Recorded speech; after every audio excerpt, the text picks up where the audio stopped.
Good morning. Welcome to Unity of the Hills. And as always, we start our day with prayer. If you'll bow your hearts with me.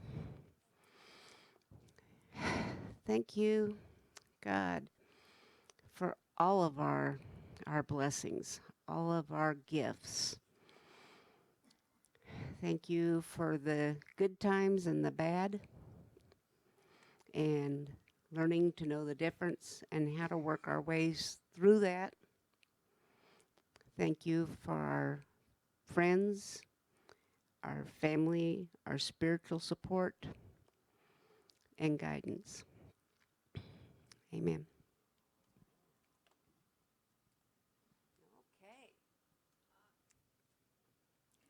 Okay.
And if you'll say the affirmation of faith with me, unity is a positive, practical, progressive approach to Christianity based on the teachings of Jesus and the power of prayer.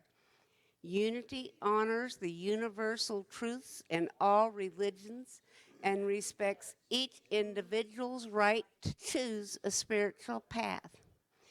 We believe every person is an expression of God and our thoughts have creative power.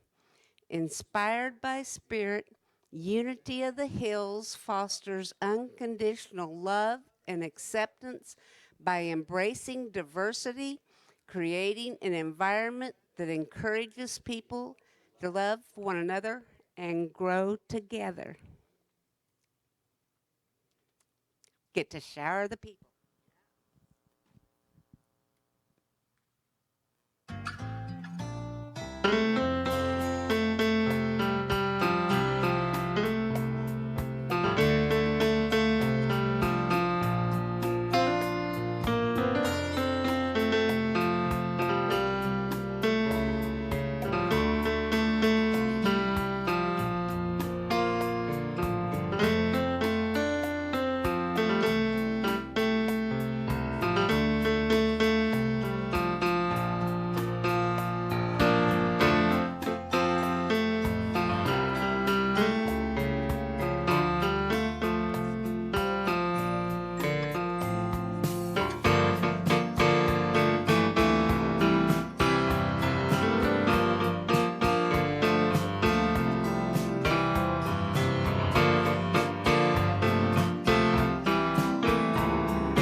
Okay, are we okay?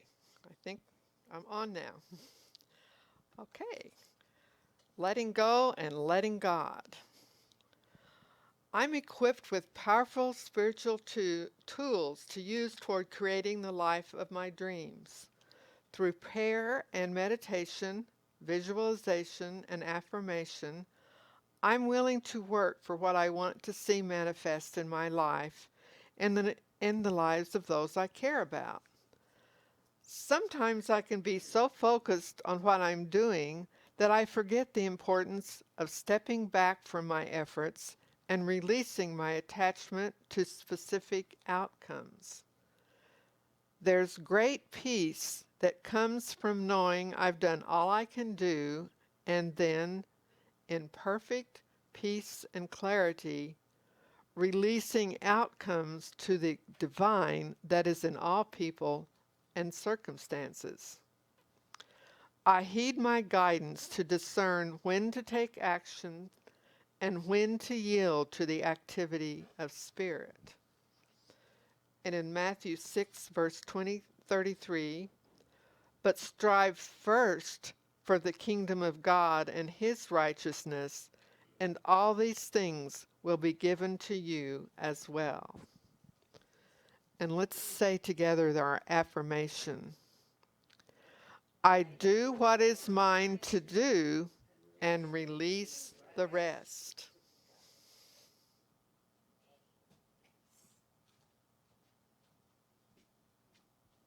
This should be a familiar song and very appropriate.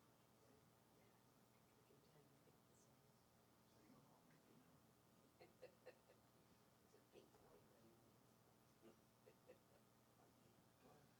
if you know.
let's welcome Buddy Horn.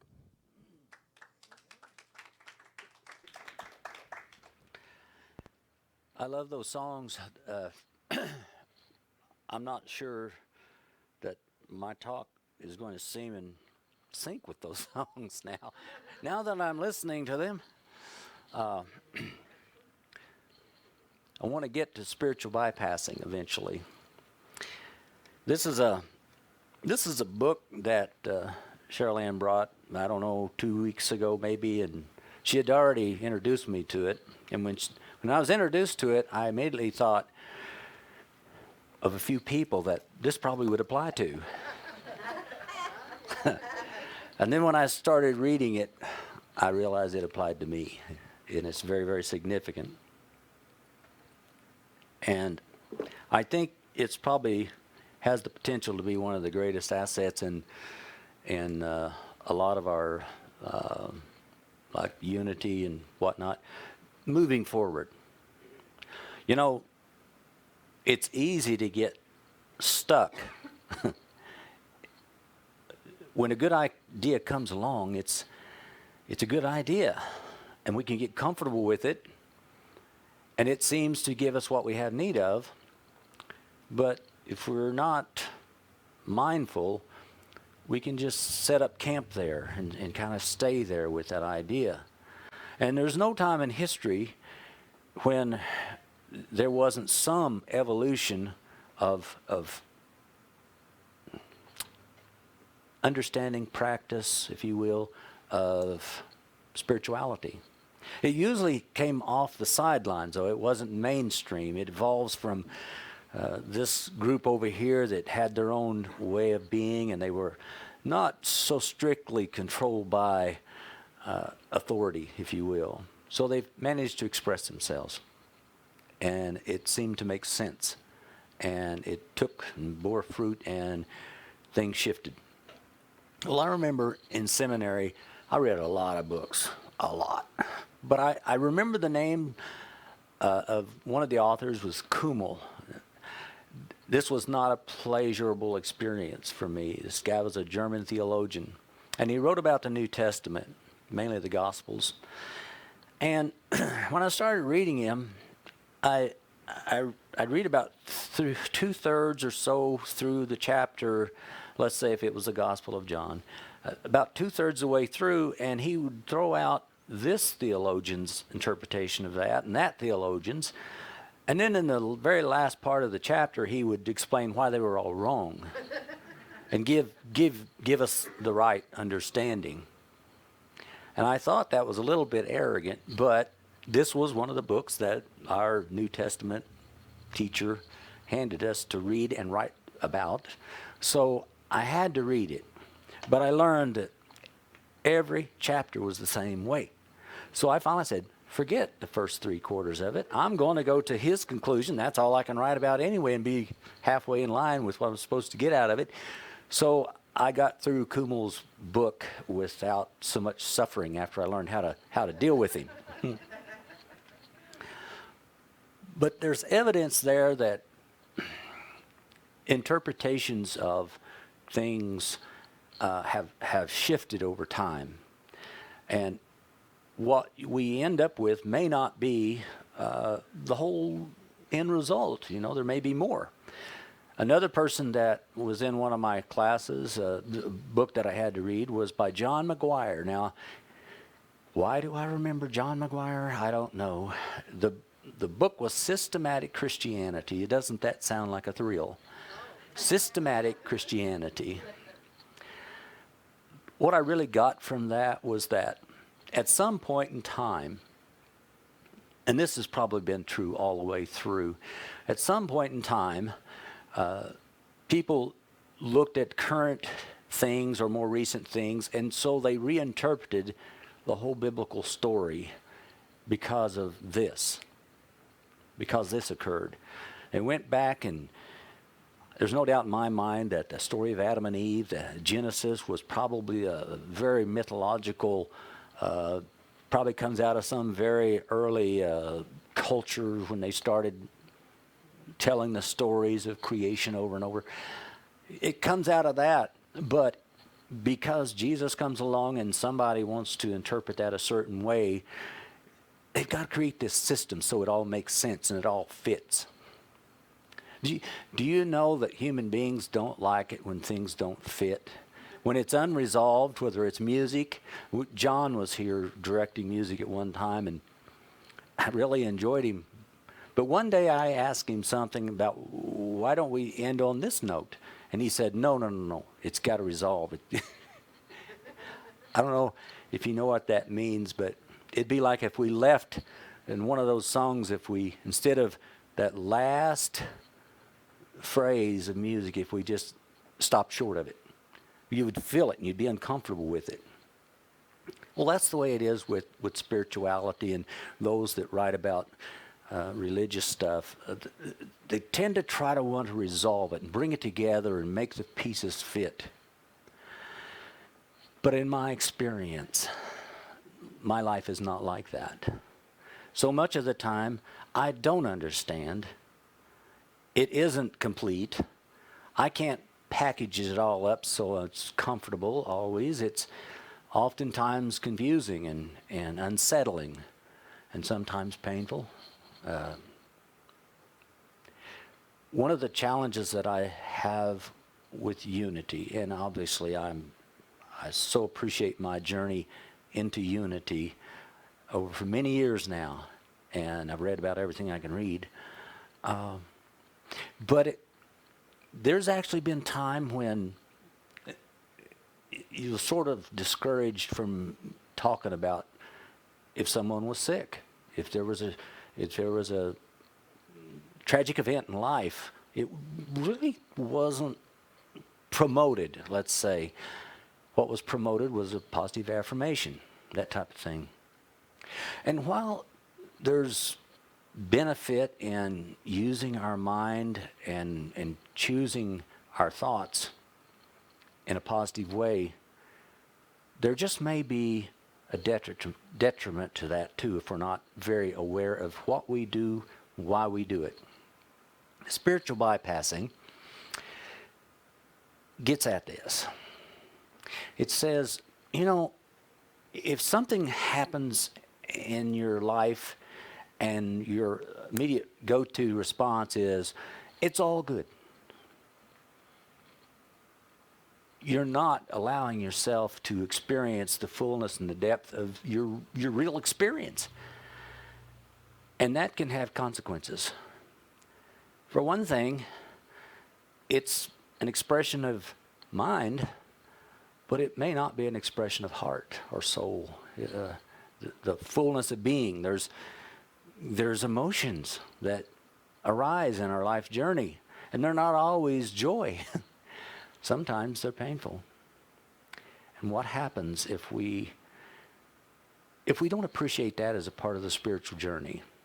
If we don't understand that it's necessary sometimes to wander in that unknown, or can't understand this situation. I don't know why this is happening.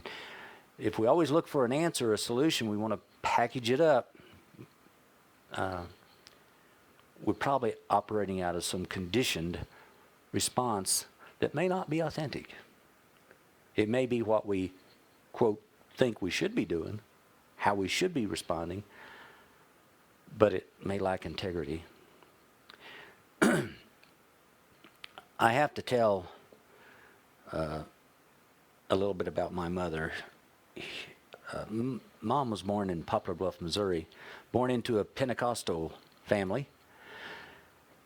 The father could go out and dress any way he wanted and do anything, that he wanted to do. He had a Harley Davidson, one of those old, looked like a military thing. He actually rode it to California and back. But he could do things, but my mother's mother couldn't. She wasn't allowed to drink coffee. So when he was off venturing, doing something, guess what she did? Got her a little nip of coffee. I don't know if that was a little bit of rebellion or what, but for the most part, the females in the family were, you go cook the meal, bring it out, and the guys would eat, and you'd be back over here somewhere in another room, waiting. Very, very limiting, if you will.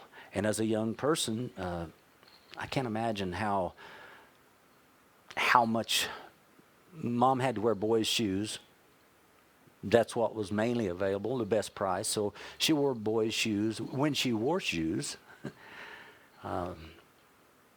they moved to California when she was a little girl, little bitty girl. I got a picture of her. And that's where she, at the age of 16, met my father.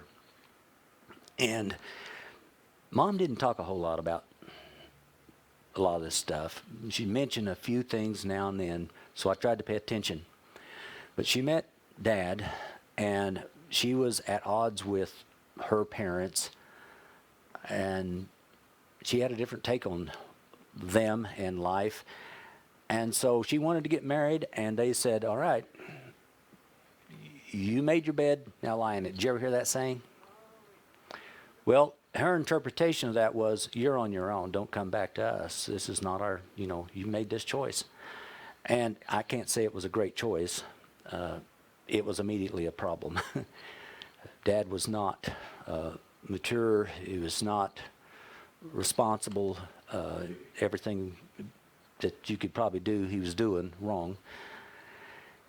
And she, probably at the age of 17, became pregnant and lost the child. Now, Mom never talked about that. I don't know if she felt guilty because of the imprint of the family she grew up in, and they were very religious minded. They actually, on their property, they donated land and helped build a church, again, very Pentecostal church.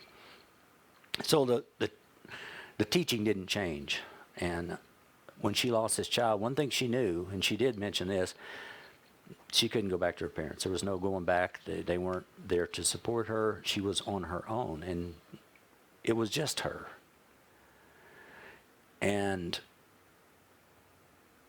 I can't help but wonder now if, because of the imprinting of religious ideas and things, the lack of support that she had, that she needed, that she wasn't emotionally distant all of her life. Even to the last years of her life, one of my younger brothers would go up and hug her, and she would just tense up. And I imagine that was a lot of the issue between my mother and my father. She wasn't emotionally totally available in that relationship. And she wasn't totally emotionally available to the boys. We're all boys. And I got to believe that some of it goes back to losing a child at such an early age and not having any way of processing that, of dealing with that. Just carrying that throughout the course of life. Well, my oldest brother, he's the first one I thought of when I was shown this book, Spiritual Bypassing. Because I remembered something he said, this has been just a few years back now. A friend of ours, oldest daughter, was making her way towards college, driving, lost control, went off the road, and her vehicle caught on fire, and she was trapped in it. And when we drove up on this, there were people, cars, everything going on. We didn't know what had happened. And as we drove by through this, I saw her father, and they were holding him back because he was going to run into that vehicle. And of course, she didn't survive that. And my oldest brother commented on that to me. He said, well, the Lord took her before she died. And I thought, do not say that to him, please. And that's spiritual bypassing, probably at its worst. A tragedy occurred. A life was lost. There was emotional pain that I don't grasp because I haven't lost a child in such a horrific thing as that. But I think the worst thing that I could do would be to say to someone, you know, it's all in God's hands.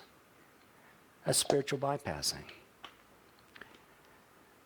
There are things behind the scene that we don't know. And our spiritual resources that we've encountered try to point to that and reinforce that. But if we go there before we go here, if we attach to those ideas before owning our feelings and really being fully present in our life experience, then to me we're just skipping over. And those ideas, they can only go so far. If we're going to evolve into what we call higher consciousness, that's not a head thing. That's a whole being thing. And some point, it's important for us to consider what it means when you go through a horrendous long time of illness. I mean, life is life. And it oftentimes comes at us without warning, without anticipation, certainly not according to what we were hoping for, reaching for. Do we just ignore the reality of the experience and come up with some saying that is socially acceptable? Or do we say, I need to be here? I don't know how to be here, but I need to be here. I've got to allow myself to be fully present. Maybe that's a good way of understanding in the now. Fully present right here, right now. And I can't be just thinking about, oh, when this is past. If I do that, then I'm not fully here now. And there's a big price to pay for that. I think we could very easily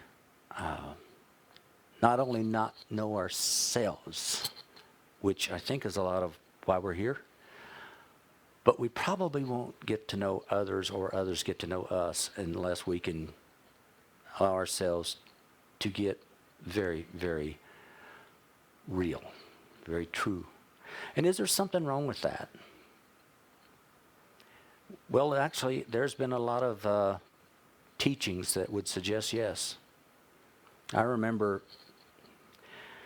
one of those strange paths I took early on in my awakening, if you will. I became a member of Assembly of God.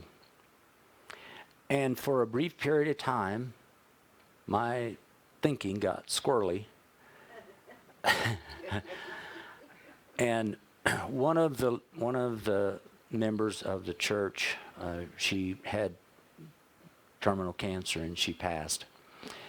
And I remember thinking and saying, fortunately not to them, why is everybody so sad? She's better off now. Have you heard that? Yeah.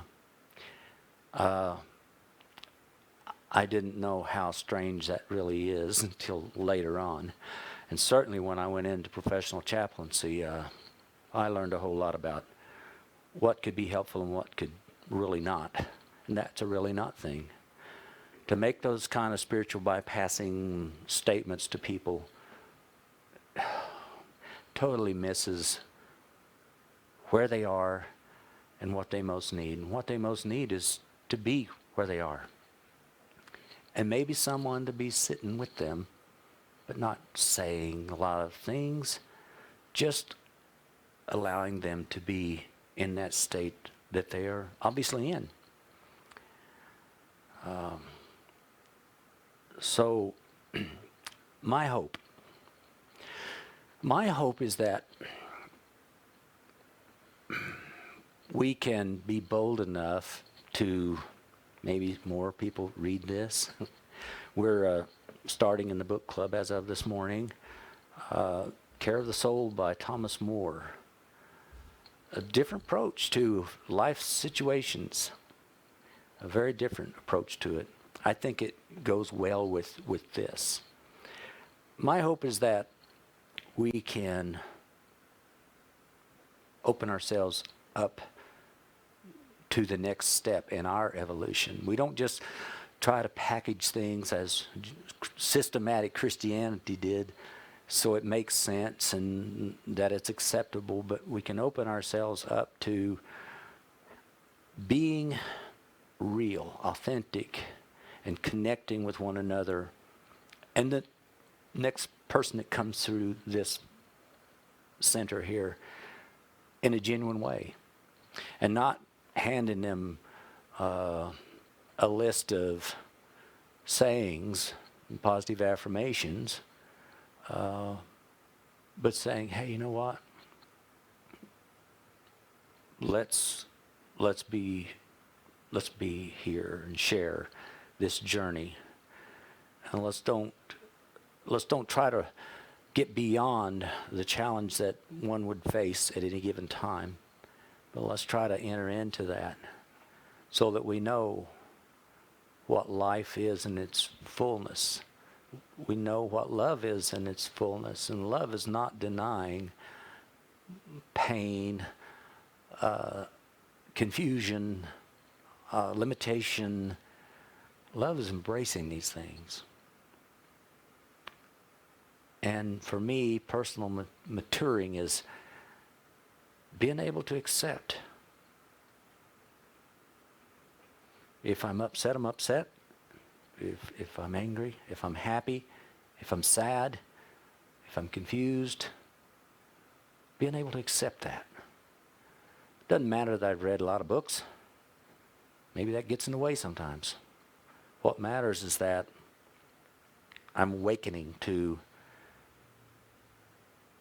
a tendency, and maybe, you know, when you're in grief, you just want it to be over, and it just won't be over when you want it to be. And finally you accept it. Okay, I'm going through this. And it's like a release. There's like, oh, I'm not trying to fight against this so much now. I'm just able to be here. Maybe that's what real spiritual consciousness is leading us towards. Not using our heads, but just opening up and being present in the totality of that. I'm pretty sure none of us are going to get through our life without more challenges. That's just part of the deal. But how we go through those challenges, I think we do have some choice in. And I want to go through those challenges genuinely, authentically, consciously, and hopefully be more available to others along the journey. So let us take a little bit of time here and meditate, but mostly listen to within you. Listen to what speaks to you or feels within you.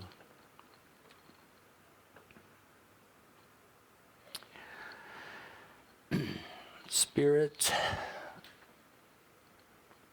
in the wonderful being, the whole being of Jesus said, I come to set the captives free. I can't understand being more captive than the inability to feel and express all of the emotions of being. And yet I sense that there are possible self-imposed and reinforced judgments and shoulds that we very easily manage our emotions with. We don't need an external punishment. No one knows how to more effectively control and bring about pain than we do for ourselves. And some crazy thought of the past said, hey, there's something righteous about that. But there isn't. What's right is to be without judgment, is to feel without fear, is to know that whatever we're experiencing, we are love, and love of self and respect of our experience is absolutely essential.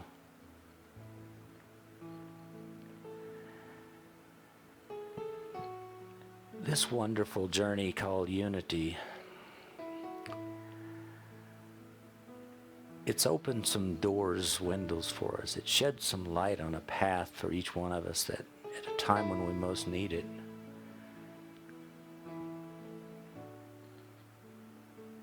And yet, will we take the next step? Will we allow ourselves to be authentic? We're given light. Will we shine it forward?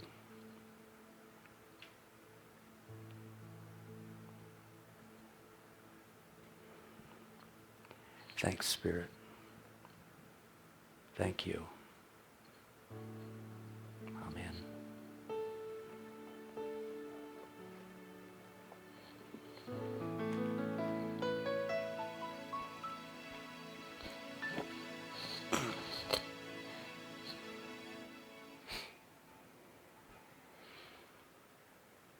Buddy, You're welcome. I know. you reminded me of one of my favorite sayings of Abraham. You are where you are. And reminded me, a week ago, a friend of mine had been in town for a couple weeks visiting, and the first couple days she had a meeting she had to get to, and she was staying out. We all know where Stormy Point is, way out there. And she took a wrong turn. She called me in a panic. I don't know where I am. I'm in the countryside. And I know this area pretty well. There's trees everywhere. I don't know where I am. I'm lost. I said, well, you have to start recognizing where you are. Tell me where you are. Well, there's a sign for 6. Well, is it where the show is, or just a sign? There's signs for 6 all over town. So I would try to keep her calm and talk to her till I recognized where she was. But until she recognized where she was and I recognized as well as I knew the area, I could not guide her to where she wanted to be until I recognized where you are. And I was at an advantage that I knew where she wanted to be, and as I began to recognize where she was, I could guide her toward that. Yeah. And I think that's kind of what happens, and some people, they know we want to get to the happiness and joy part, and they forget that you are where you are. So it's always the recognition of where I am, holding on to the idea of where I want to be, and then you can say, am I moving towards where I want to be or away from it? Sometimes people can help, and sometimes they just keep you lost in the woods. Yeah. Fortunately, I got her to her appointment on time, and all was well. Thank you. But we are where we are. We're happy, sad, glad, mad. We are where we are, and then there's where do I want to be? And sometimes we're so caught up in where we are that we forgot this is not where I want to be, and it takes a friend around you to say, okay, I recognize that. I can be with you here for a little while, but you told me before you want to go, and I'm going to keep guiding you toward that. That's all I'm doing. And maybe that's what was meant when these four guys put this song out many, many years ago, so I'd sing along if you know. Not that one, she already did that one. Yes. Nope.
very wise man many years ago used to come here, Mr. Pat, and he always said, take your blessing and hold it over your heart.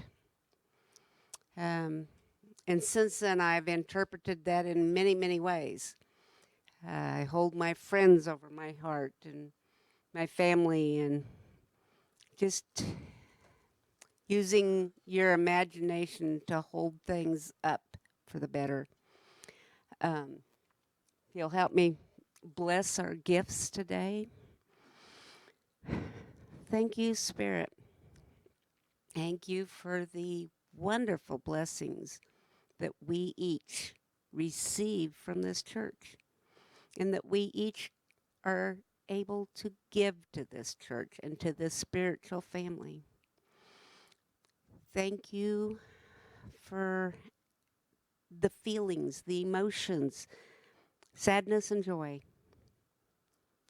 Thank you for your gifts to allow us to work through this thing called life. Thank you. Amen.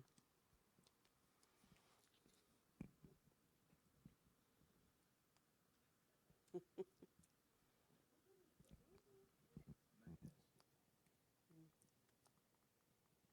don't know where it went.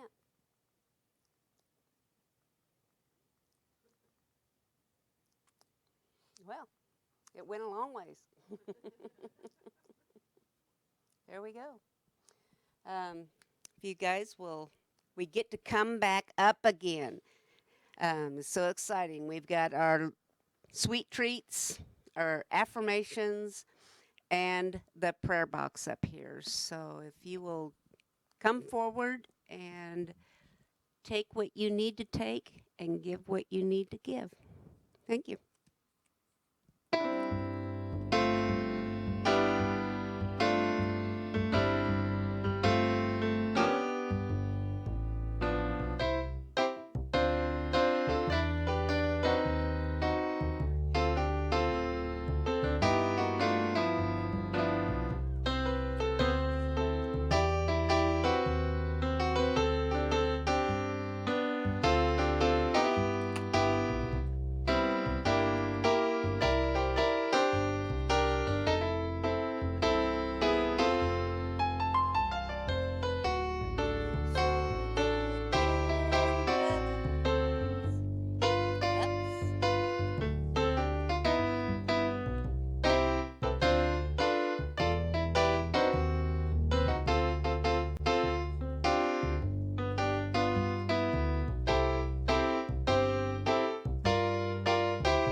Thank you, Terry.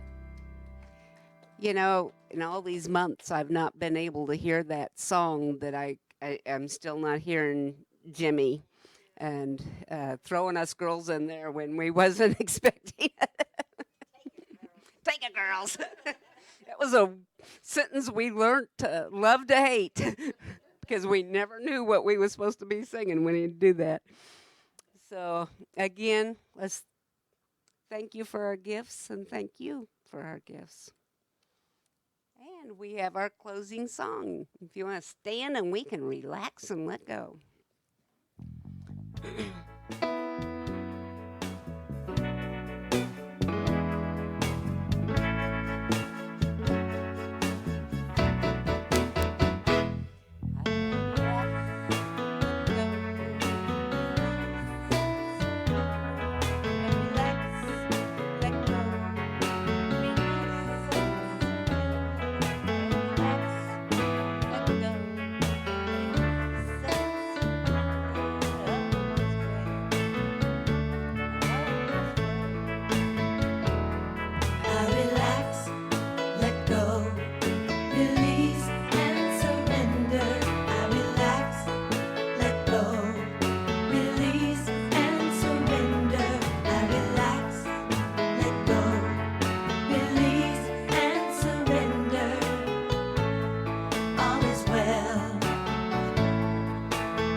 You will never hear me do that thing at the end of that song. There's, yeah, there's no way I could get that high. And say the prayer protection with me. The light of God surrounds us. I am the light of God. The love of God enfolds us. I am the love of God. The power of God protects us. I am the power of God. The presence of God watches over us. I am the presence of God. Wherever we are, God is. Wherever I am, I am. Thank y'all. See you next week. Same bat time, same bat station right here.